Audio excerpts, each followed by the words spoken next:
tayo sa ating community. Meron tayong event for today and grabe, papakilala ko sa'yo. Isang OFW nag-for good under our team.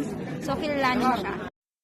So, ayan, by the way, Jenny Lachega na to, former OFW po from Abu Dhabi for almost 5 years. At sobrang thankful ako kasi nandyan si Abjay para i-guide ako hanggang sa makapag-forgood ako dito. Kaya alam ko, kung nakaya ko, makakaya mo rin. So, gawan mo po ng paraan, diba, na makapag-start dito habang nasa abroad ka.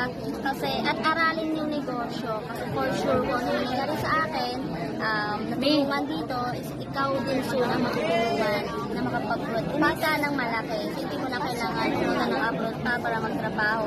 Kundi makasama mo yung family mo. So, ayun lang po. Napakaswerte mo kasi si Abjay po yung personal na nagtuturo sa iyo dito. Kaya sundin nyo lang po kung ano yung sinasabi niya kasi ituturo niya lang din sa iyo kung ano yung makakatulong sa iyo na makapabilis yung pagtuturo dito. So, yun lang.